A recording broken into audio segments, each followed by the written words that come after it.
Fala pessoal, vamos discutir hoje uma questão que caiu na prova da Unesp em 2018, questão de insuficiência cardíaca. Vamos lá. Homem de 72 anos, hipertenso há 8 anos, apresenta dispneia aos moderados esforços e paroxística noturna. O exame físico, um paciente com uma pressão de 180 por 110, uma frequência cardíaca de 112 batimentos. A ausculta pulmonar com estertores crepitantes finos de base, um ecocardiograma com função de ventrículo esquerdo normal, com fração de ejeção de 72%, uma hipertrofia concêntrica moderada, um BNP de 2000. A associação de fármacos mais adequados para o tratamento é... Então vamos lá, vamos entender primeiro o que está acontecendo com esse paciente. É um paciente que é mais idoso, 72 anos. Um paciente que é hipertenso há 8 anos. Então, inicialmente, eu já vejo que é um protótipo de paciente que eu já estou vendo que é um quadro clínico muito sugestivo de insuficiência cardíaca. E com essas características, 72 anos e hipertenso, fala muito a favor de uma IC com fração de ejeção preservada. O que acontece? O paciente ele fica hipertenso, hipertenso, hipertenso. O VE, para tentar vencer essa hipertensão, ele fica aumentando a contratilidade. A resposta que existe a essa hipertensão é a própria hipertrofia. Com a hipertrofia, ele vai prejudicando o processo de diástole. A diástole ela vai ficando prejudicada, o esvaziamento atrial cada vez mais prejudicado pelo aumento da pressão dentro do ventrículo esquerdo.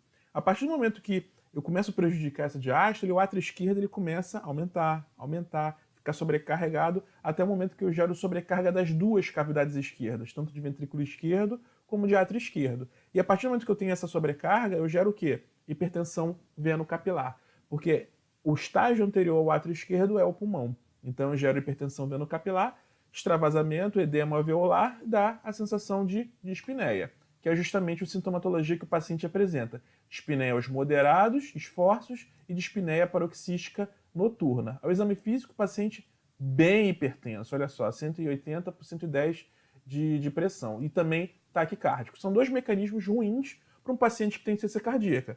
Se eu tenho uma pressão alta na raiz da aorta, eu preciso fazer muita força para conseguir ejetar esse sangue, então sobrecarrega o ventrículo esquerdo.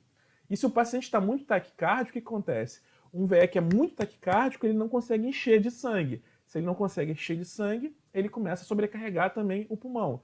Então, os principais mecanismos de compensação nesse paciente é uma hipertensão e uma taquicardia. Exame físico. O paciente tem estertores finos em base.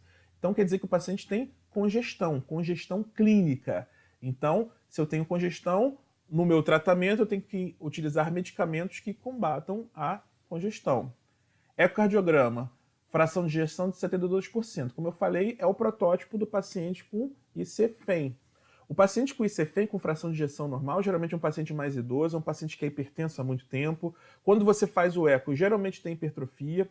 Esse paciente não costuma ter um BNP tão alto, quem tem IC com fração de ejeção reduzida tem um BNP mais elevado. E por fim, esse paciente, lembra que eu falei que tinha muita sobrecarga atrial? Esse paciente ele faz muita fibrilação atrial. Então, esse é o protótipo do paciente com IC com fração de ejeção normal, que é esse paciente aqui. E o BNP elevado só corrobora o diagnóstico. Então, eu não tenho dúvida que esse paciente tem insuficiência cardíaca.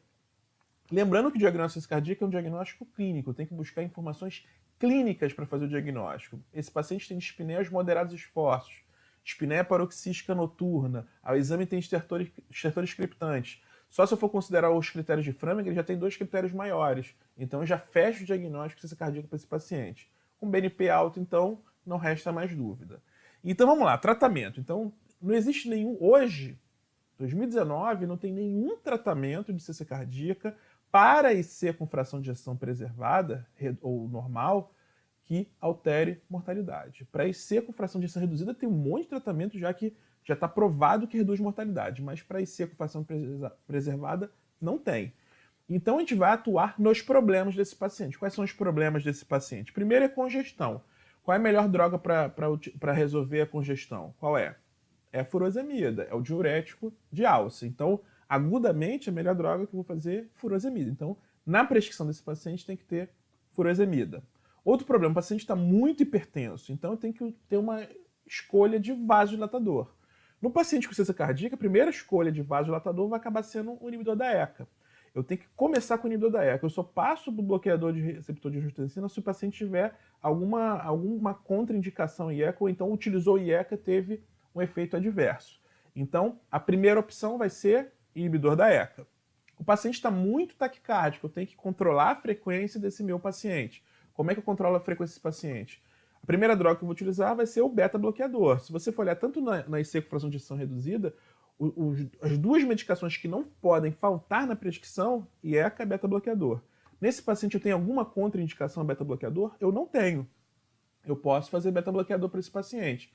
E nesse caso eu posso fazer qualquer um. Na IC com fração de ejeção reduzida, não. Eu tenho que fazer aqueles beta-bloqueadores aprovados para IC com fração de ejeção reduzida. Então eu tenho que controlar a pressão, reduzir frequência cardíaca e melhorar a congestão, tá bom? E qual é a opção que tem isso? Hidralazina. Hidralazina é um remédio de pressão, é um bom remédio, mas não é a primeira opção, assim como a clonidina. Apesar da clonidina também ter um efeito de redução de frequência cardíaca, não é a melhor droga. A furosemida está certo, mas essa questão não é a mais adequada. Carvedilol. Carvedilol é uma droga boa? Mas para esse contexto com fração de ejeção preservada, nem é a primeira opção, mas não está errado.